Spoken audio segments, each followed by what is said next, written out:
Bonjour à toutes et à tous, c'est Xavier sur YouTrading, j'espère que vous allez toutes et tous très bien et je suis très content de vous retrouver pour notre petit rendez-vous mensuel consacré à l'analyse technique du Brent, du pétrole et de quelques valeurs qui sont liées à cette thématique pétrole, énergie de manière plus générale.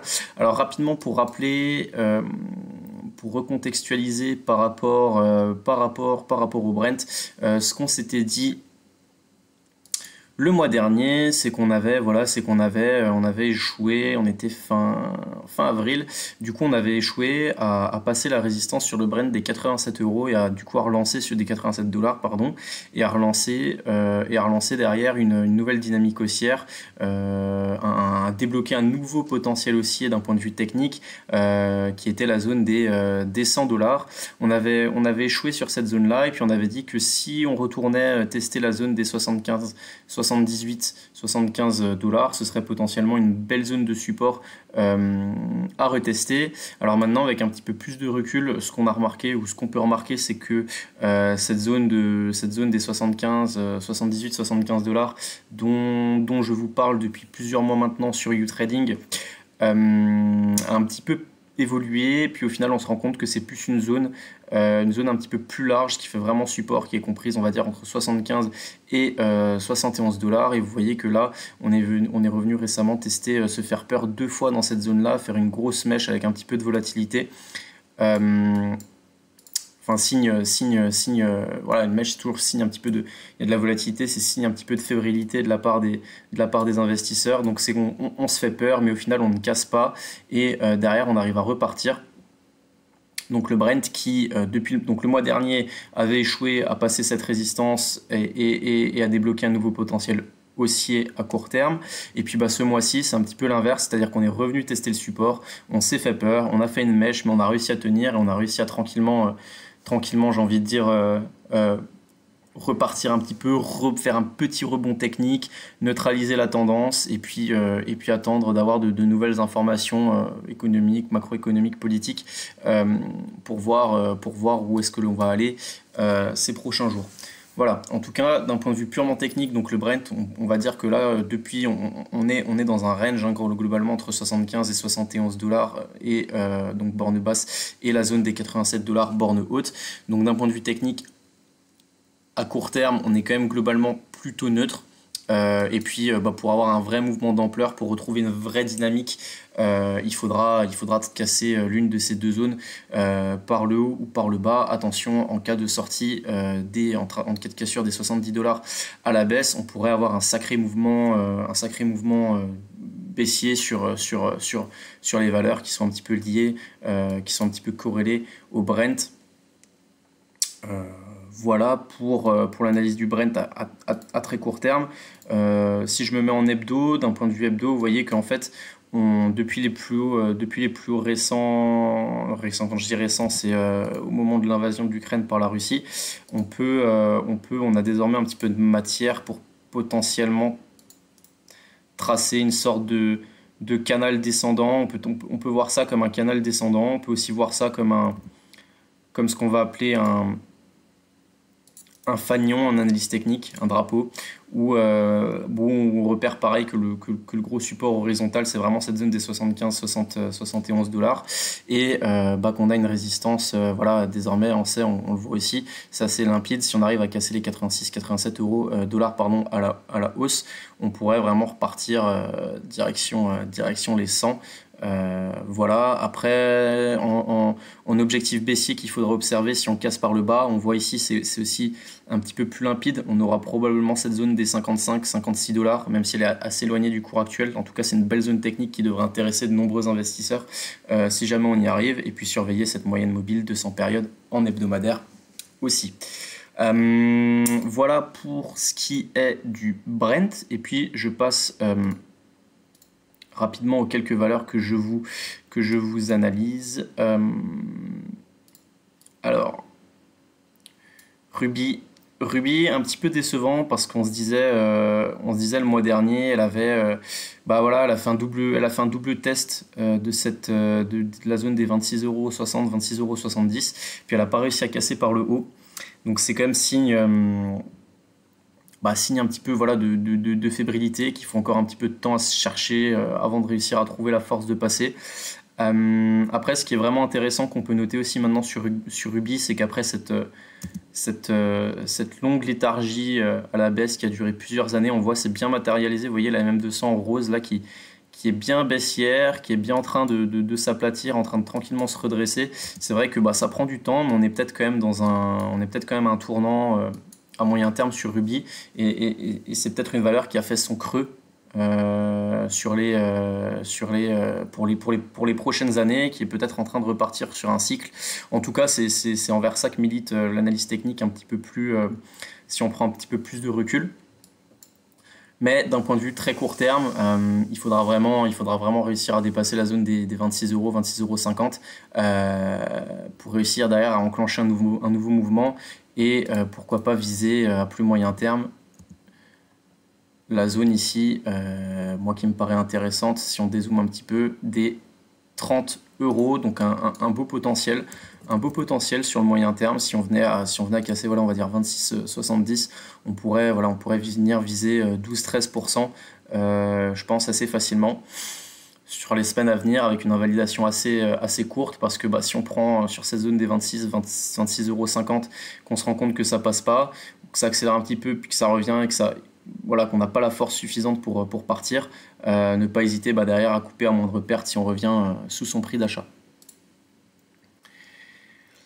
GTT, pareil, il ne se passe pas grand chose en ce moment. C'est vrai que le secteur un petit peu de l'énergie, c'est pas le secteur qui est le plus vif en ce moment. On parle beaucoup de l'intelligence artificielle, on parle beaucoup valeurs un peu tech qui repartent sur le Nasdaq. C'est vrai que comment je peux dire, le marché de l'énergie a cartonné en 2022, c'est un petit peu moins le cas en 2023, mais c'est pas pour autant qu'il faut pas le surveiller. Et puis il y a quand même des configs qui restent intéressantes. Là, bah, au niveau de GTT, ce qu'on peut dire, c'est que moi je ne vois rien à faire clairement, tant qu'on n'arrive pas à s'affranchir là de cette zone des 98 €. Le problème, c'est qu'en fait, dans ce genre de configuration, moi, ça m'intéresse pas forcément tout le temps des masses, parce que là, ce qui se passe, c'est qu'on voit bien que la MM200 est bien baissière, et ça, c'est vraiment un indicateur qui est surveillé par le marché, enfin en tout cas que moi je surveille de très près et que je trouve très fiable. Et puis bah là, comme elle est très baissière, c'est-à-dire que déjà plus on prend de temps à casser cette zone-là, plus la MM200 sera basse, donc plus le potentiel haussier sera faible si on se dit qu'on veut viser cette MM200 comme objectif. Et ensuite, je pense que ce sera une résistance tellement difficile à passer qu'on la passera pas comme ça d'un coup. Donc en fait, dans la configuration technique actuelle, c'est-à-dire qu'à court terme, le potentiel le potentiel de gain est pas excessivement intéressant. Après, bah, c'est toujours pareil, il y a toujours le risque de se tromper, se dire il peut y avoir une bonne nouvelle, et puis bah, la MM200 saute, et au final on va à 120 en ligne droite. Mais voilà, GTT dans ces conditions-là, bah, ça se surveille. Ça se surveille pour jouer du petit rebond technique, jouer quelques pourcents. Sinon, ce qu'il faut surveiller, ce sera un retour sur la zone des 90 €, éventuellement derrière là, un gros support pour passer à l'achat.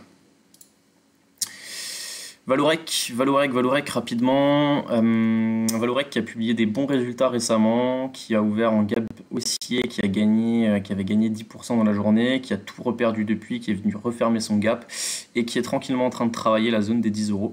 Alors Valorec, moi c'est un titre qui vraiment m'intéresse, que j'aime beaucoup. On sent vraiment qu'il y a du mieux dans les comptes de la société. Bah, le scénario idéal, ce serait qu'un jour on vienne là faire une mèche basse vers les 9,50, 9,40 pour que je puisse passer à l'achat, parce qu'on serait sur un très gros support oblique, comme vous pouvez le voir. Ou alors deuxième option, c'est le titre se cherche, ne va pas trop bouger, latéralise, et puis tranquillement va venir tranquillement tester dans le temps, voilà, en évoluant à plat ou aux environs. Ce support oblique, pareil, d'ici quelques semaines, si on vient toucher voilà, dans l'été, si on va toucher la zone des 9,80 € ou qu'on reste sur la zone des 10 euros, ce sera peut-être intéressant à payer pour jouer derrière du gros rebond technique parce que même un objectif aussi est plutôt sympa. Parce que l'objectif ce sera vraiment de revenir sur le haut de la figure situé à 14 euros, 14,50 €. Je vous montre en hebdo, vous voyez c'est assez limpide. En hebdo on le voit beaucoup mieux. Voilà, c'est beaucoup plus clair et on se rend compte que la zone des 14,50 €, enfin on se rend compte vraiment de la figure donc en triangle ascendant et avec la borne basse que moi je cherche à acheter et la borne haute que je cherche à vendre. Voilà pour Vallourec. J'enchaîne Technip Energy, pardon. Technip Energy intéressant, c'est une valeur qui vient de faire un creux là. Nous on avait visualisé la zone des 17,50 €. Donc au final le point bas s'est fait sur 17 €. Donc on a une zone de support clairement établie entre 17,50 et 17. Puis le titre a réussi à se relancer, a réussi à passer cette résistance oblique baissière. Et puis là maintenant clairement l'idée ça va être de voir si le titre arrive à repasser ses plus hauts historiques. Dans ce cas-là, je pense qu'on aurait un bon point d'achat. Sinon, moi, le titre me réintéresserait en cas de retour éventuellement sur 17,50, 17 €, voire ou la MM200. La MM200 aussi, si on vient tester dans les prochaines semaines, la MM200 daily, qui n'a pas été testée de tout le mouvement haussier, je pense que ce serait une zone qui est séduisante pour de très nombreux investisseurs.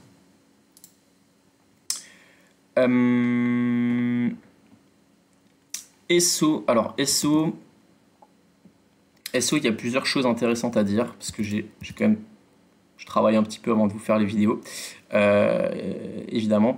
Et alors Esso, la première chose qu'il y a à dire, c'est que déjà, c'est un titre, vous voyez, c'est assez erratique. On est capable de gros mouvements techniques à la hausse comme à la baisse. Vous voyez que c'est un titre qui vient quand même de perdre en à peine 2 mois, qui vient de perdre 30%, qui est plutôt, à mon sens, sur une zone de support, là, sur la zone des 42 €, zone plutôt intéressante.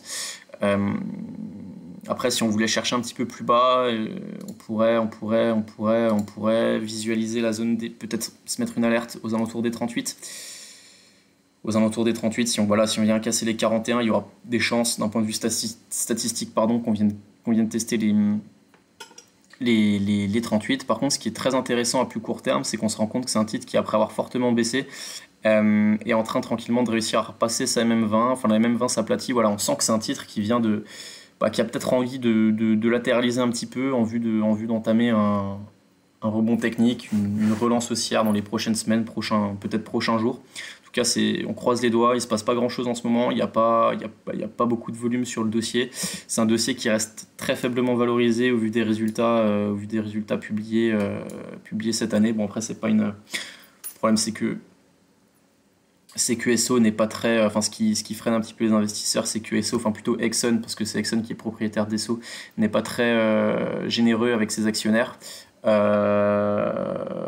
Et du coup, ça freine un peu on a un dividende qui est moins intéressant que sur des titres comme Total Gabon, par exemple. Du coup, la politique n'est pas la même, alors que les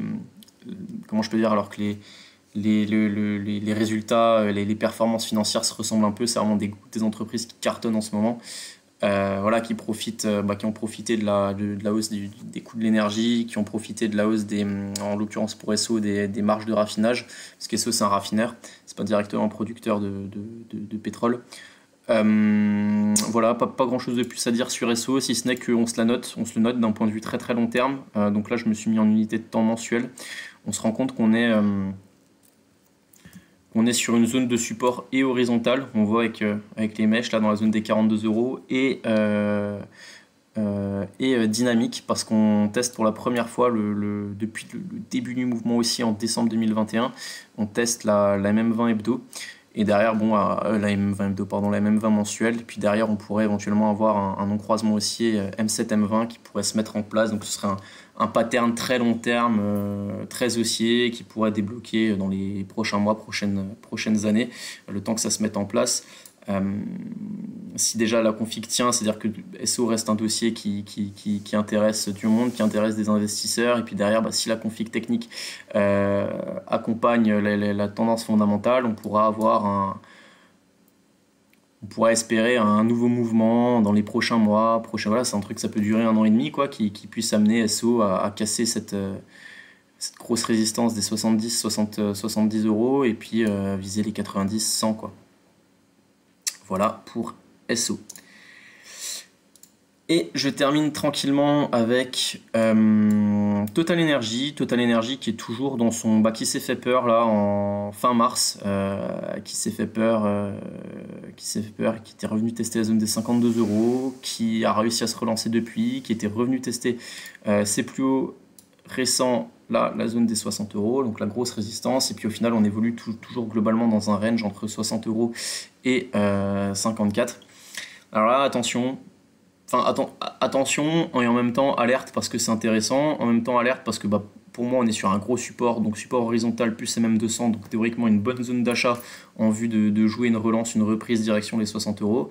Et en même temps, attention, parce que si on vient à casser cette zone par le bas, on débloquera un nouveau potentiel baissier, il y aura cette fois-ci des chances qu'on vienne retester les 51, voire un petit peu plus bas sur le titre.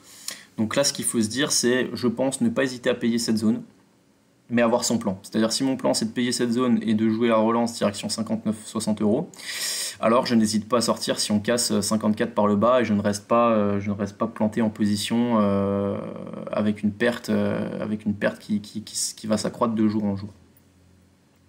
Voilà mon idée sur Total Energy. Puis on a fini la liste pour cette semaine, pour ce mois-ci, pardon. Et puis je vous dis au mois prochain pour l'actualisation de cette liste-là. On verra si on entre une nouvelle valeur et si on en sort une. Et je vous fais aussi une petite vidéo spéciale mensuelle comme je vous avais fait le mois dernier sur NJ avec une analyse un petit peu plus détaillée sur tous les horizons de temps.